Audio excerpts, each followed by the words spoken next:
अस्सलाम वालेकुम dear students आज हम चैप्टर नंबर सेकंड का लास्ट टॉपिक है effects of various agencies of deterioration पढ़ेंगे। ठीक है ना। फर्स्ट ऑफ ऑल हमें ये चेक करना है कि हमें कौन सा मटेरियल चाहिए। ठीक है ना, उसकी क्वालिटीज कैसी होनी चाहिए। सर्टन क्वालिटीज है यहाँ पे, वो क्या क्या होना चाहिए, उसमें कौन कौन सी क्वालिटी होनी चाहिए। First is ability to withstand the effect of climate. उसमें ये रेजिस्टेंस होनी चाहिए कि वो इफेक्ट ऑफ क्लाइमेट को रेजिस्ट कर पाए। ठीक है ना, विथस्टैंड कर पाए। Ability to fulfil the design function, जो उसकी फंक्शन होगी जिसके लिए हमने उसको यूज करना है। ठीक है ना, वो प्रॉपर वो फंक्शन देना चाहिए। रिएक्शन विद सराउंडिंग मटेरियल, जो सराउंडिंग मटेरियल उसके साथ रिएक्ट कैसा होना चाहिए। ठीक है ना। फॉर एग्जाम्पल यहाँ मैं एग्जाम्पल देता हूँ स्टील की। ठीक है ना, जब हम उसको इंसर्ट करते हैं किस में, कंक्रीट में, वहां पे हम कवर प्रोवाइड करते हैं। ठीक है ना, ताकि वो रिएक्ट ना हो जाए किससे, बाहर एनवायरमेंटल फैक्टर से। Ease of replacement and maintenance है। फॉर एग्जांपल जो हम मटेरियल यूज करने जा रहे हैं, ठीक है ना, वो मेंटेनेंस में इजी हो और रिप्लेसमेंट में भी इजी हो। ठीक है ना, उसकी रिप्लेसमेंट इजी होनी चाहिए और मेंटेनेंस भी इजी, ओवरऑल इकोनॉमिकल होना चाहिए। ठीक, यहाँ पे हम पहले मटेरियल पे जाएंगे। ठीक है ना। ब्रिक्स की जो ड्यूरेबिलिटी है वो किससे कम होती है। ठीक है ना, उसमें क्या क्या इफेक्ट आते हैं। ठीक है ना, कौन कौन से एजेंसीज ऑफ डेटोरेशन है जो इस मटेरियल पे इफेक्ट करते हैं। First one is fluorescence. Fluorescence is actually nothing, it is the surface, white surface deposit of salts. ठीक है ना, आपने यही याद रखना है। ठीक है ना, florescence is the white surface deposit of salts in the form of loose powder. ये आपने देखा होगा दीवार पे। ठीक है ना, दीवार पे एक वाइट पाउडर सा दिखाई दे रहा है हमको। ठीक है ना, दैट इज फ्लोरेसेंस। वो क्या होते हैं, दीज आर सॉल्युबल साल्ट्स होते हैं वो। ठीक है ना, वो एक्चुअली उनमें अगर किसी स्ट्रक्चर में फ्लोरेसेंस आ जाए उसका मतलब है उसकी स्ट्रेंथ कम नहीं होगी। ठीक है ना, that is not normal, but only thing is उसकी डिसफिगरमेंट हो जाएगी। ठीक है ना, यानी डिसफिगरिंग हो जाएगी। ठीक है ना, चेंज ऑफ शेप हो जाएगी।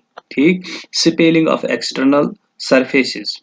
ठीक है ना, क्या होता है वेदरिंग से इसमें ब्रिक्स में स्पेलिंग यानी चिप्स उठ जाते हैं। ठीक, स्पेलिंग हो जाते हैं। ठीक है ना, क्रेक्स आ जाते हैं, फिर वो कट जाता है। Change in appearance. ठीक है ना, उसकी अपीयरेंस में चेंज आती है। Second is timber. The following are the effects on durability of timber. Timber decays is a result of destruction of fungus called dry rot. ठीक है ना, फंगस की वजह से जब डेटोरेट टिम्बर हो जाएगा, ठीक है ना, उसको कहते हैं। ठीक है ना, दो किस्म के फंगस अटैक हो सकते हैं, one is dry rot and another is wet rot. ठीक है ना, जो ड्राई रॉट होता है, ठीक, ड्राई रॉट होता है उसके लिए मिनिमम कितना मॉइस्चर चाहे। ठीक है ना, 20%। अगर 20% टिम्बर में मॉइस्चर प्रेजेंट है तब उसमें ड्राई रॉट आ सकता है। ठीक है ना, यानी फंगस अटैक हो सकता है जिसकी वजह से हमारी स्ट्रेंथ डिक्रीज हो सकती है। Now second is wet rot. Wet rot कब होता है, जब हम जब मॉइस्चर प्रेजेंट होगा 30%। ठीक है ना, समझ आई बात, वहां रिजल्ट रह जाएगा वेट रॉट। शाबाश। Dry rot to carries a moisture content of about 20 and spread very rapidly। ठीक है ना, insects infestation, that is beetles. जब इंसेक्ट्स अंदर जाते हैं लकड़ी में, वो पाथ होल्स बनाते हैं वहां से, यानी जिनको हम बोलते हैं, ठीक है ना, ये एग्जिट होल्स। ठीक है ना, जिनको हम बोलते हैं एग्जिट होल्स। ठीक है ना, वो क्या करते हैं, वो पाथ्स वहां पे बनाते हैं। ठीक, exit hole left behind by emerging beetles। Exposure to natural weathering agent such as rain. ठीक है ना, ये जो मटेरियल है किससे डेटोरेट हो सकता है, रेन से डेटोरेट हो सकता है, विंड से डेटोरेट हो सकता है। जो टेम्परेचर है वो भी इस पे इफेक्ट कर सकते हैं। किस पे, टेम्पर पे। कुछ सेटअप्स हैं जो हमने याद रखने हैं कि हम इसको बचा सकते हैं किसकी वजह से। First one is proper seasoning हमने करनी है। सीजनिंग क्या होती है, मॉइस्चर कंटेंट होगा टिम्बर में उसको हम निकालेंगे, नेचुरल मॉइस्चर कंटेंट जो होगा उसको हम रिड्यूस करते हैं, ठीक है ना, ताकि ये लॉन्ग लाइफ दे सके, ठीक है ना, और ड्राई रॉट और वेट रॉट से बच सके। Second is preservatives. For example हम पेंट करते हैं, पेंट की वजह से हमारा जो टिम्बर है वो बच सके, ठीक है ना। Number third is concrete. Concrete क्या है? Concrete is relatively durable material but it is durability affected due to the following factors. कुछ फैक्टर्स की वजह से इसकी जो ड्यूरेबिलिटी है वो कम हो जा रही है, ठीक है ना। Water entering in the pores voids of concrete freeze in the cold climate. ये मैंने आपको पढ़ाया था किसमें? सॉइल मैकेनिज्म में। फ्रीजिंग एंड थाइंग क्या होती है? देखो, जो कंक्रीट है उसमें जब पानी जाता है उसमें पोर्स होते हैं, पानी जाता है, टेम्परेचर डाउन रह जाता है, ठीक है ना, वो फ्रीज हो जाते हैं, ठीक है ना। इसका मतलब है उसका वॉल्यूम इंक्रीज हो जाता है। जब वॉल्यूम इंक्रीज हो जाता है तो वो फट जाता है वहां से। डिसइंटीग्रेशन ऑफ कंक्रीट, क्रेक्स आ जाते हैं कंक्रीट में, ठीक है ना। आई बात समझ? Second is subsoil salts. अगर सबसॉइल जो है अगर उसमें साल्ट्स आ जाएंगे तो क्या हो जाएगा, ठीक है ना, एक्सपेंशन हो जाएगी, सिपेलिंग हो जाएगी, डिसइंटीग्रेशन हो जाएगी कंक्रीट की।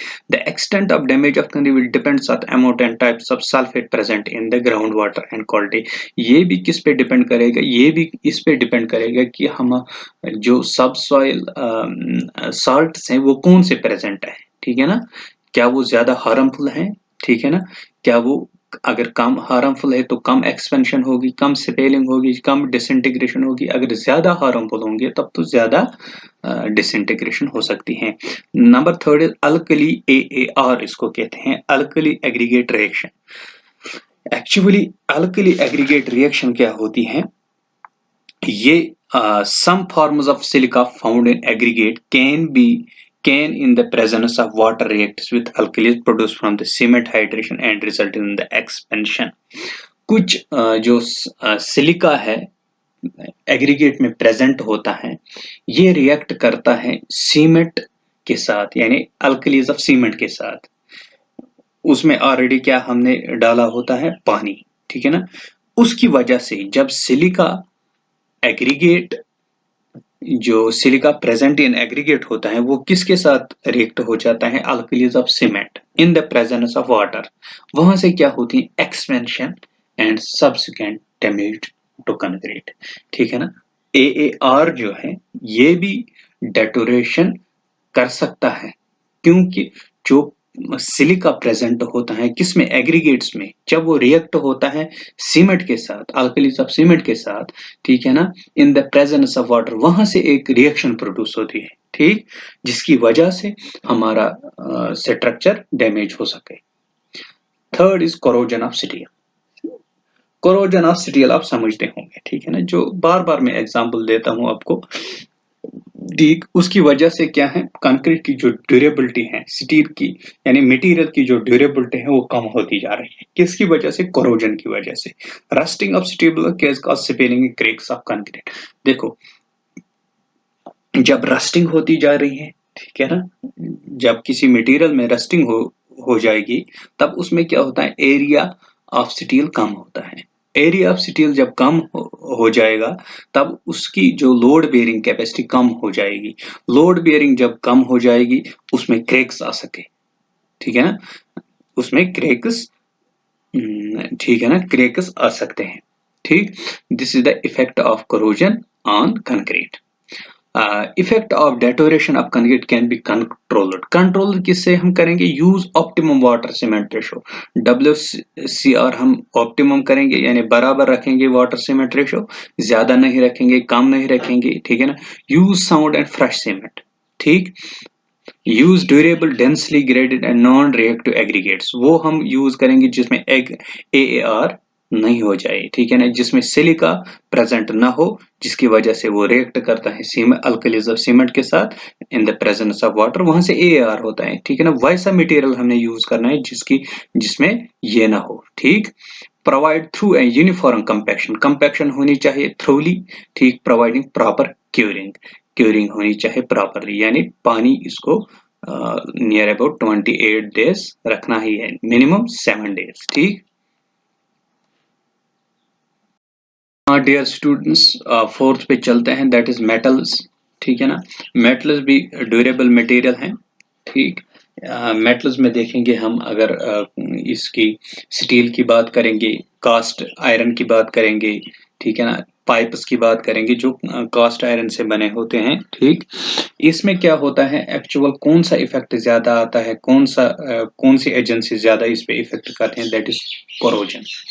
ठीक है ना, कोरोजन क्या है, इलेक्ट्रोकेमिकल रिएक्शन है। ठीक, ये कैसे होता है, मैंने आपको पहले ही बोला है, ये दो तीन एजेंसी से हो सकता है, मॉइस्चर से हो सकता है, gases solids, moisture and gases से हो सकता है, सॉलिड्स और लिक्विड पोल्यूटेंट से हो सकता है, यानी डर्ट की वजह से।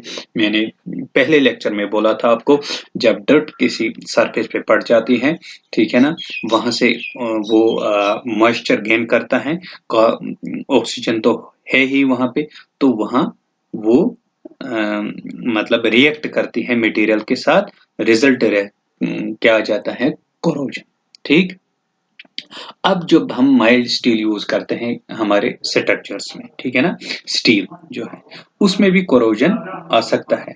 अगर कोरोजन आएगा उसमें, ठीक है ना, तब हमारा स्ट्रक्चर फेल हो जाएगा। ठीक, मतलब पूरा कंक्रीट भी एंड स्टील भी। ठीक, बट यहाँ पे एक बात है, हम एक कवर प्रोवाइड करते हैं, जो मैं बार बार बोलता हूँ आपको, दैट इज कंक्रीट कवर। ठीक, क्लियर कवर क्यों हम प्रोवाइड करते हैं, ताकि हमारा जो स्टील है वो बच सके, किसकी वजह से, ये कोरोजन की वजह से। ठीक, therefore the cover to steel in RCC structure should be according to the exposure of the structure। अब कवर भी हम it depends upon the exposure condition, मतलब कि सी लेवल, अगर सी नियर सी कोई कंस्ट्रक्शन होती है, ठीक है ना, जहां पे सी का इफेक्ट ज्यादा होता है, ठीक है ना, सी पानी का इफेक्ट, ठीक है ना, वहां पे एक अलग सा कवर हम प्रोवाइड करते हैं। It depends upon the exposure condition. ठीक, जो इन्वायरमेंटल कंडीशन है वो हम मद्देनजर रखते हुए वहां से हम कंक्रीट कवर ले सकते हैं। ये सारा कुछ कोड में गिवन है आपको, IS 456/2000। When steel corrodes very much, then only we can see both broken concrete and corroded steel। जब ज्यादा जंग-ज़दा हो जाएगी ये स्टील, तब क्या होता है, दोनों फेल हो जाते हैं। ठीक, क्योंकि एरिया ऑफ स्टील कम हो जाएगा, ठीक है ना, result concrete and steel both will fail. अब जो कास्ट आयरन पाइप्स हैं, जब उनमें मतलब जंग लग जाता है, रस्टेड हो जाती है, but they do not deteriorate. यहाँ पे ये ध्यान रखना है, डेटोरेट नहीं हो जाती है, मतलब कि उनमें लीकेज नहीं हो जाएगी। क्यों, मैक्सिमम ये पाया गया है। क्यों, ऐसा क्यों, देखो, जब पहले उसमें जंग करोड़ हो जाएगा, रस्टेड पार्ट जो होगा उसमें, वो नेक्स्ट जो उसके बाद लेयर है, ठीक है ना, उसमें एक वो प्रोटेक्टिव कोटिंग बन जाएगी। ठीक है ना, वो फर्दर करोजन नहीं करेगा। ठीक है ना, इसका मतलब है जो पहला वाला बाहर वाला रस्टेड पार्ट है वो protective, as a protective coating रह जाएगी। ठीक है ना। Now, fifth is paints। Paint और the coating of coloured liquid material है ये एक्चुअली। जब हम किसी मटेरियल पे पेंट करते हैं तो वो बच जाता है वेरियस एटमॉस्फेरिक एजेंसी से। ठीक, वो लास्ट में हम ये कहेंगे जो पेंट है, it is the protective coating. ठीक, ये इम्प्रीवियस एक कोट है, इसके अंदर पानी नहीं जा सकता है अगर प्रॉपरली हम पेंट करेंगे। ठीक, following defects are observed in painting due to various agencies of deterioration। First one is blistering। This is due to the trapping of water vapor behind the paint। अगर पेंट के behind water vapour जमा होंगे तो वो क्या करता है, this force the paint into little bubbles और ब्लिस्टर्स। ठीक है ना, वो मतलब इस पेंट को दीवार से अलग करता है, लास्ट में जो पेंट है वो डेटोरेट हो जाता है। फेडिंग, फेडिंग क्या है, when the paint surface is exposed to direct sunlight, gradual fading of the colour. यानी फेडिंग मीन्स खोना, कलर खो जाता है। कौन, यानी जो पेंट है उसका कलर चेंज होता है due to the loss of brightness of pigment ochre. ठीक, किसकी वजह से? सनलाइट, जब सनलाइट पड़ जाती है पेंट पे, ठीक है ना, उसका जो कलर है वो डिम हो जाता है, ठीक है ना, लास्ट में वो डेटोरेट हो जाता है। Blowing, blowing actually this is dull patches हो जाते हैं, ठीक है ना, मिल्की वाइट, ठीक, milky white like milky white structure हो जाता है किसमें? पेंट में। ठीक, ऑल अदर डिफेक्ट्स किसकी वजह से ये होता है? ठीक है ना, फ्लो, ब्लोमिंग, फेडिंग, ब्लेस्टरिंग किसकी वजह से? जब हम यूज ऑफ पोर मटेरियल करेंगे। ठीक, एप्लीकेशन ऑफ डैम्प सरफेसेस, यानी जिन सरफेसेस पे डैम्पनेस होगी, हम अगर यहाँ वहां पे पेंट करेंगे तब वो डेटोरेट हो सकता है। पोर वर्कमैनशिप, ठीक है ना, ऐसा मिस्त्री लाएंगे जिसको पता ही नहीं पेंट कैसे करना है, कौन सा मटेरियल लाना है, ठीक है ना, मतलब poor workmanship can cause these effects. ठीक,